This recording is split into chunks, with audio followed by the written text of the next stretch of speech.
एक बात बताइए, बोले मैं राम की परीक्षा लेने तो गई, मैंने राम को तो देख लिया, लेकिन मेरे राम कैसे निकले साहब? मर्यादा पुरुषोत्तम श्री राम है।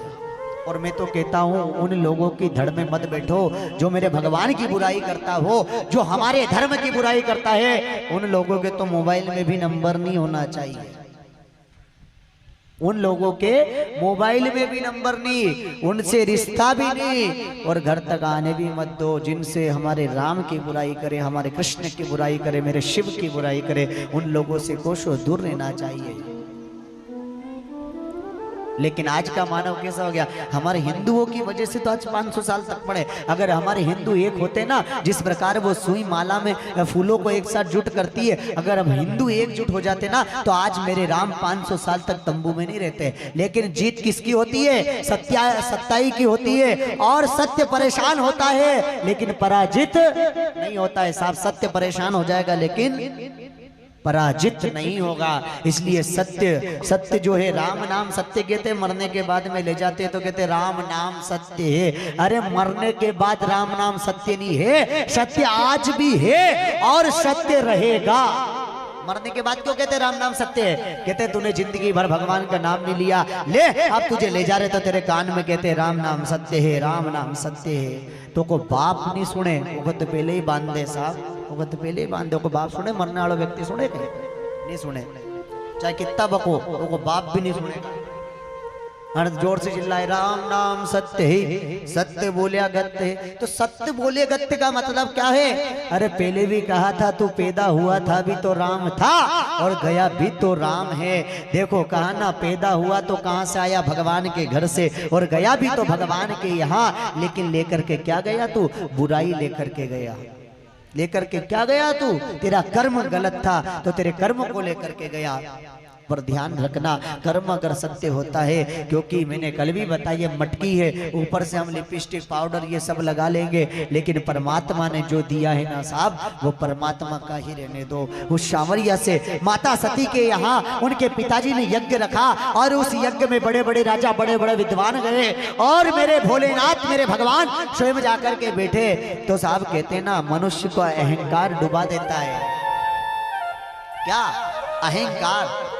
हम बड़े, हम क्या सोचते हैं कि हम बड़े हैं, हम वो हैं। अभी हमारी कथा चल रही थी तो हमारे एक भैया है, वो मेरे से कहते गुरुजी आप, हमने बड़े बड़े गुरुजी को देखा सब कथा करते तो वो यजमानों के साथ में नहीं बैठते, कथा जैसी होती जाते तो कमरे में बंद हो जाते, और आप ऐसे कि वहीं आके नीचे बैठ जाते हैं। तो मैंने कहा भैया हम ऐसे ही हैं, जैसे हमारा भोला है वैसा हम हैं। तो बोले नहीं नहीं गुरुजी, हमने पहली बार ऐसे गुरुजी देखे। मैंने कहा हाँ भैया आपने पहली बार देखे होंगे, लेकिन मुझे आए तो 24 साल हो गए माता भगवान की कृपा से, तो 10 साल तो कथा करते करते मेरे को हो गए।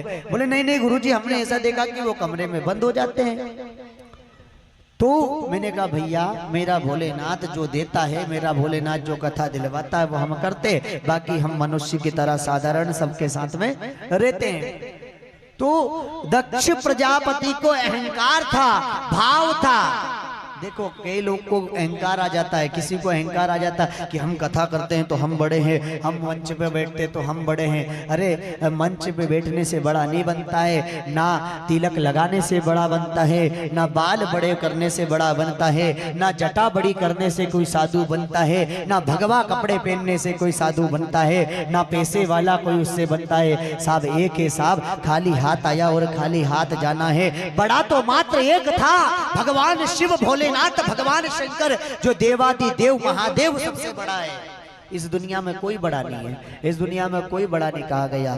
ये सिर्फ कर्म है, ना जाने हमारे अगले जन्म के कर्म थे तो आज हमको भगवान ने गरीब बना करके भेजा। पर गरीब कोई नहीं है साहब, कोई गरीब नहीं है और ना कोई अमीर है। सबको एक बिस्तर पे जाना, मैं रोज कहता हूँ कि सबको एक बिस्तर पे जाना, क्योंकि आपने देखा होगा पैसे वाला होगा तो भगवान की भक्ति नहीं करेगा, अगर पैसे वाला है तो कभी भगवान के मंदिर में नहीं जाएगा, अगर पैसे वाला है तो कभी भगवान की कथा में 2 रुपए नहीं चढ़ाएगा, कभी पैसे वाला है तो कभी भगवान के मंदिर में, भगवान के यहाँ पर कीर्तन नहीं कराएगा। और हमेशा देखना मंदिर में कौन जाता है? गरीब मंदिर में जाता है, अमीर कभी मंदिर में नहीं जाता है साहब। ये भाव को देख लेना, हमेशा गरीब ही मंदिर जाता है, अमीर कभी मंदिर नहीं जाता। क्यों? क्योंकि उसे घमंड है मेरे पास में दौलत है और ये दौलत एक दिन तेरे ऊपर ही फेंकी जाएगी। जब मर जाएगा तो ले जा। फेंकी जाएगी कि नहीं? बोलो, फेंकते कि नहीं फेंकते? वही दौलत तेरी नहीं होगी, वो छोरा छोरी उठा करके चॉकलेट खा जाएंगे। वाह, वो चॉकलेट खा करके चले जाएंगे तो तेरा कुछ नहीं है रे, सब परमात्मा का है। कहीं ला